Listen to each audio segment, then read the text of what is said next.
देखो, जब तुमने मुझे बताया कि तुम्हारे दर्द हो रहा है तो मैं बहुत डर गई थी कि कहीं बेबी को कुछ ना हो जाए, लेकिन शुक्र है कि बेबी खैरियत से है। तुमने सुना था ना कि डॉक्टर ने कहा है कि तुम्हें अपनी डाइट का ख्याल रखना है। ठीक है, आप फिक्र मत करें।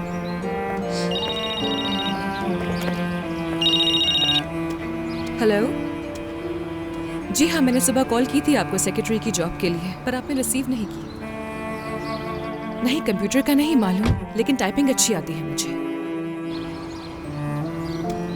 नहीं, मेरी इंग्लिश भी कुछ ज्यादा अच्छी नहीं है।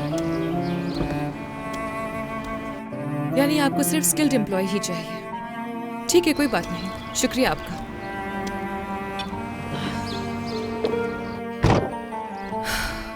अजीब लोग हैं यार, चाहते हैं कि हम पैदाइशी इंग्लिश सीख कर आए। देखो, डॉक्टर ने कहा है कि तुम भारी काम नहीं कर सकती। अगर खुदा न खास्ता कोई गड़बड़ हो गई तो क्या करेंगे? मगर सेक्रेटरी की जॉब ज्यादा मुश्किल नहीं होती है, मैनेज हो जाएगा। बिल्कुल मुश्किल नहीं होती, लेकिन उसके लिए तुम्हें इंग्लिश आनी जरूरी है। मैं एक टीचर का बंदोबस्त करती हूँ। तुम थोड़े ही दिनों में इंग्लिश सीख जाओगी और कंप्यूटर के बारे में भी तुम्हें हमारा स्टाफ सिखा देगा। टाइपिंग तो तुम्हें आती ही है। मुझे यकीन है कि तुम कंपनी में अच्छा काम कर लोगी। कंपनी में? हाँ, जाहिर है, इधर उधर जॉब तलाश करने की क्या जरूरत है। यानी जब अपनी कंपनी है तो उसमें काम करना चाहिए। तुम्हें सैलरी भी मिल जाएगी इस तरह। वो तो ठीक है रोशन साहिबा, मगर मैं ऐसा नहीं कर सकती। मैं किस हैसियत और किस टाइटल से आपकी कंपनी में काम करूंगी?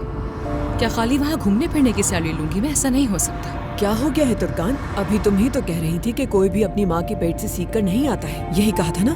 मुझे अपने डॉक्यूमेंट्स लाने ले जाने के लिए किसी की जरूरत है और तुम्हें एक अच्छी जॉब चाहिए इस वक्त। तो बस फिर टीचर से कंपनी में सीख लेना। मेरा स्टाफ पहले ही कंपनी में कंप्यूटर की ट्रेनिंग तो लेता ही है। तुम्हारे ऊपर ऐसा नहीं कर रही मैं। इस तरह से तुम अपने पैरों पर खड़ी हो जाओगी। कल जब तुम्हारा बच्चा इस दुनिया में आ जाएगा तो फिर तो कंपनी में उसके शेयर्स की नुमाइंदगी आखिर कौन करेगा?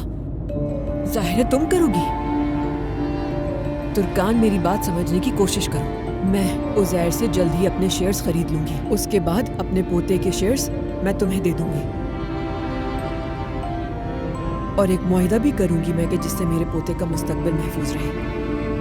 मैं तुम्हारे बच्चे के लिए वो सब कुछ करूंगी जो मैंने अपनी औलाद के लिए किया था।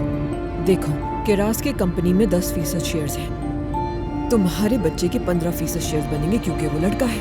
पर मैंने तो ऐसी कोई डिमांड नहीं की। तुर्कान जान, तुम इस बारे में फैसला करने वाली नहीं हो। मैं अपने पोते का हिस्सा उसे दूंगी जिसका वो हकदार है और तुम्हें उसे कबूल करना होगा। वैसे भी अभी तुम्हें कंपनी में जॉब के बारे में सोचना चाहिए। आगे जो कुछ भी होगा उसे देख लेंगे।